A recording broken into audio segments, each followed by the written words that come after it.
Nancy had always considered herself a rational person. At 20 years old, she was studying psychology at university and prided herself on her logical approach to life. She didn't believe in ghosts, demons, or anything supernatural. That all changed during her second semester when she moved into Willow Creek Girls' Hostel. The hostel was an old Victorian building that had been renovated multiple times over the decades. It stood 3 stories tall with faded red brick walls covered in ivy. The first 2 floors housed about 30 girls each, but the 3rd floor was completely off-limits. A heavy padlock secured the stairwell leading up, and a sign reading "Restricted, No Entry" hung from a rusted chain. On her first day, Nancy noticed how the other girls avoided looking up at the 3rd floor windows when passing through the courtyard. When she asked her roommate about it, the girl just shook her head and said, "We don't talk about the 3rd floor. Just don't go up there, okay? And try not to look at it too much." At night, Nancy could hear the old building settling with creaks and groans. But sometimes she swore she could hear footsteps from above. Slow, dragging steps crossing back and forth across the ceiling of her 2nd floor room. Her roommate wore earplugs to sleep and suggested Nancy do the same. The worst part was the smell that sometimes wafted down from the vents. A sickly sweet odor like rotting flowers mixed with something burnt. The scent always made Nancy's eyes water and left a metallic taste in her mouth. 3 weeks into her stay, Nancy finally asked Mrs. Henley, the elderly hostel manager, about the 3rd floor. "It's been closed for renovations for years, dear," Mrs. Henley said, not meeting Nancy's eyes. "Structural issues, nothing to worry about." But Nancy noticed how the old woman's hands trembled as she spoke, and how she quickly changed the subject. Nobody wanted to talk about the 3rd floor, but Nancy could feel it watching her. The strange events began subtly. Nancy would return to her room to find her belongings slightly moved. Nothing missing, just rearranged. Her hairbrush on the opposite side of her desk, her shoes placed neatly when she'd left them scattered. Her laptop closed when she was certain she'd left it open. Her roommate insisted it wasn't her doing, and Nancy believed her. The girl spent most of her time at the library anyway. One night, while brushing her teeth in the communal bathroom, Nancy glanced in the mirror and froze. Through the steam on the glass, she could make out what looked like handprints. Small, child-sized prints sliding down from the top of the mirror. When she wiped the steam away, they disappeared, but the chill that ran down her spine remained. A week later, Nancy woke at exactly 3:13 a.m. to the sound of a music box playing somewhere nearby. The tinkling melody was distorted, playing at an unnaturally slow pace. She sat up in bed, rubbing her eyes, and noticed her roommate was sound asleep with her earplugs in. The music seemed to be coming from above her. Nancy got out of bed and pressed her ear against the ceiling. The melody grew clearer, a distorted version of "Rock-a-Bye Baby." Then it stopped abruptly, replaced by the sound of something heavy being dragged across the floor directly above her head. The next morning, Nancy asked a few of the other girls if they'd heard anything strange during the night. Most avoided the question, changing the subject or suddenly remembering assignments they needed to complete. But one girl, May, a senior who had lived in the hostel for 3 years, finally pulled Nancy aside. "Look, I shouldn't be telling you this," May whispered, glancing around to make sure no one was listening. "But something happened on the 3rd floor about 40 years ago. Mrs. Henley doesn't like us talking about it, but my older sister stayed here too, and she told me the story." According to May, the 3rd floor had once housed an elderly woman who worked as the previous hostel's caretaker. The students called her Old Lady Agnes. She lived alone in the corner room and was known for her strict enforcement of curfew and her dislike of noise. The girls feared and mocked her in equal measure. "They say she practiced witchcraft," May continued, her voice dropping even lower, "and that she despised the young girls for their youth and beauty. One winter, several girls became violently ill. 3 of them died before doctors realized they were being poisoned. They traced it back to Agnes, but when they went to arrest her, she'd locked herself in her room and set it on fire." Nancy felt her skin crawl as May finished the story. "They rebuilt the 3rd floor, but no one would stay there. Too many accidents, too many girls reporting terrible nightmares and physical symptoms. They locked it up 20 years ago and it's been empty ever since. That night, Nancy found a small, withered flower on her pillow. It was dried and blackened, like it had been burnt. When she picked it up, it crumbled to ash between her fingers. 1 month into her stay, the incidents became impossible to ignore or rationalize away. Nancy woke one night to find herself unable to move, a crushing weight on her chest making it difficult to breathe.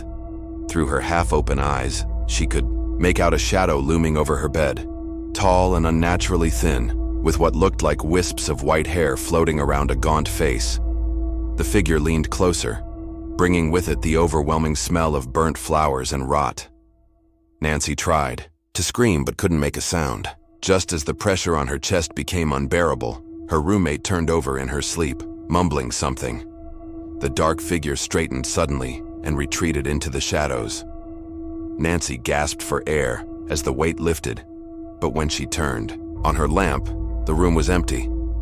The next day, she discovered 5 deep scratches on her chest, directly over her heart.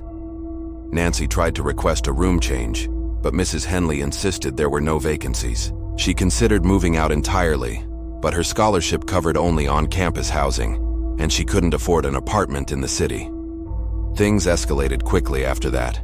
Nancy's laptop would turn on by itself in the middle of the night, displaying distorted black and white photos of the hostel from decades earlier. In one recurring image, she could make out a thin, elderly woman standing at a third-floor window, staring down at the photographer with undisguised hatred. The other girls began avoiding Nancy. She would enter the common room and conversations would stop. She caught them whispering and looking at her with a mixture of pity and fear. "She's been marked," she overheard one girl tell another. "Agnes always chooses one." Nancy began finding more burnt flowers in her shoes, her textbooks, even inside her sealed food containers. Her hair started falling out in clumps. Dark bruises appeared on her arms and legs overnight, shaped like fingerprints. The smell of burnt flowers followed her everywhere. The worst night came when Nancy dozed off while studying. She jerked awake to discover she wasn't in her room anymore. Somehow, she was sitting on the landing at the top of the stairs, directly in front of the locked door to the 3rd floor. The padlock lay open on the ground, and the door was ajar, showing only darkness beyond. A withered hand with elongated fingers and blackened nails reached through the crack, beckoning her forward. A raspy voice whispered, "Come upstairs, pretty one. I've been waiting for you." Nancy screamed and scrambled backward, tumbling down several steps before catching herself. When she looked up, the door was closed, the padlock securely in place. But back in her room, she found her pillow covered in dirt and ashes, reeking of smoke. Nancy stopped sleeping. She drank coffee constantly and took cold showers when exhaustion threatened to overwhelm her. But after 3 days without sleep, she began seeing Agnes everywhere, reflected in windows, standing in dark corners, watching from doorways. The witch's face was always partially burned, her white hair contrasting with blackened, peeling skin. And she was always smiling, revealing teeth that were far too long and sharp. On her 13th night in the hostel, exhaustion finally won. Nancy collapsed onto her bed fully clothed and immediately fell into a deep sleep. She dreamed she was walking up the stairs to the 3rd floor, following the sound of a music box. In the dream, she wasn't afraid. She felt compelled to climb higher, drawn by an irresistible force. When Nancy woke, it wasn't a dream. She was standing in a long, dark hallway that she immediately recognized as the 3rd floor. The air was thick with dust and the smell of burnt flesh. Moonlight filtered through dirty windows, illuminating peeling wallpaper and rotting floorboards. At the end of the hallway, a door stood open, warm orange light spilling out. The music box played its distorted lullaby from inside. Nancy tried to turn back, but the stairwell door had vanished, replaced by a solid wall. There was nowhere to go but forward. As she approached the illuminated room, the music stopped. A voice called out, "Come in, child, I've been so lonely up here." Nancy's feet moved of their own accord, carrying her into what appeared to be a bedroom frozen in time. Antique furniture, covered in decades of dust, filled the space. Hundreds of dried flowers hung from the ceiling. In the corner stood a rocking chair, and in it sat Agnes. The old woman looked both ancient and somehow ageless. Her face was partially burned, the skin blackened and peeling on one side, but her eyes were bright and alert. Her white hair floated around her head as though underwater. When she smiled, Nancy saw rows of needle-like teeth. "Finally," Agnes whispered, her voice like leaves scraping across pavement. "A new vessel." "What do you want from me?" Nancy managed to ask, her voice trembling. "To live again," the witch replied. "This old body is failing. I need young flesh, young blood. I've been watching you, Nancy. You're perfect, strong-willed, stubborn, alone." The witch gestured to the wall, where dozens of photographs hung. With horror, Nancy recognized herself in every picture, eating in the cafeteria, studying in her room, sleeping. "I don't let just anyone come to the third floor," Agnes continued, rising from her chair with unnatural grace. "Only special girls. Only one every few years." Nancy backed away until she hit the wall. "You're not real," she insisted. "This is a nightmare." Agnes laughed, the sound like breaking glass. "Tell that to the others who came before you." She pointed to the floor. Nancy looked down and screamed. The floorboards were transparent, revealing a space beneath filled with skeletal remains. Dozens of skulls stared up at her, all wearing expressions of terror. "You can't escape me," Agnes said, gliding closer. "No one leaves the third floor unless I allow it." Nancy's survival instinct kicked in. She grabbed a heavy candlestick from a nearby table and swung it at the witch. It passed through Agnes like she was made of smoke, but the motion knocked over an oil lamp sitting on the table. The lamp shattered, and flames immediately spread across the dry, rotting floorboards. Agnes shrieked, a sound so piercing that Nancy covered her ears in pain. "Fool! This is how it began. This is how it always begins." The fire spread unnaturally fast, consuming the dried flowers and ancient furniture. Agnes didn't retreat from the flames. Instead, she moved toward them, her form becoming more solid as the fire grew. "I am bound to the flames," she hissed, her face twisting into something inhuman. "They give me power. Did you think you were the first to try this?" The room was rapidly being engulfed. Nancy couldn't breathe through the smoke, and the exit was blocked by a wall of fire. Agnes approached, reaching for her with blackened hands. In desperation, Nancy grabbed one of the many glass bottles from a shelf and hurled it at Agnes. The bottle broke against the witch's chest, dousing her in liquid. The effect was immediate and unexpected. Agnes screamed in agony as her form began to dissolve where the liquid had touched her. Nancy grabbed more bottles, throwing them at the witch and at the flames blocking her path. Whatever the bottles contained, it seemed to neutralize both Agnes and the fire. With one path partially cleared, Nancy ran for the door, coughing and gasping. Behind her, Agnes wailed, "You cannot escape. The third floor claims all who enter." Nancy stumbled down the hallway, which now looked different, longer, with more doors, all identical. She tried several, finding only empty rooms or brick walls behind them. The smoke was getting thicker, and she could hear Agnes's raspy breathing getting closer.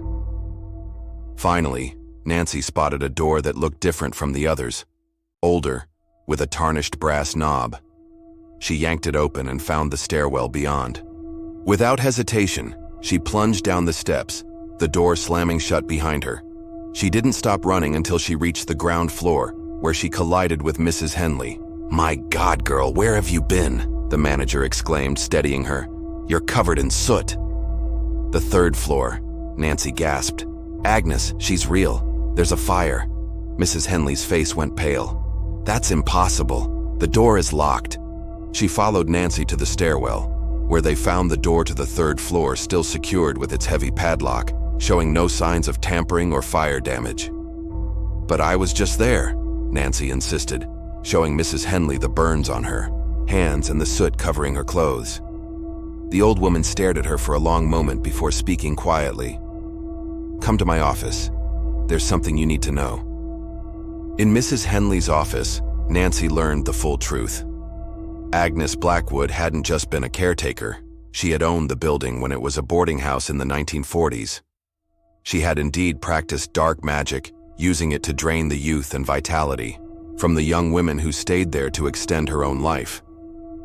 When she was discovered, she didn't simply set a fire. She performed a binding ritual, tying her spirit to the building itself. The third floor had been rebuilt and reopened multiple times over the decades, but Agnes always returned, claiming new victims. "We can't destroy the building," Mrs. Henley explained. "We've tried. It rebuilds itself. We can only contain her to the third floor and try to keep students away." "But why did she target me?" Nancy asked. Mrs. Henley hesitated before answering. "She always chooses the most perceptive girl, the one who notices the third floor and isn't afraid to ask questions, the one who might discover the truth."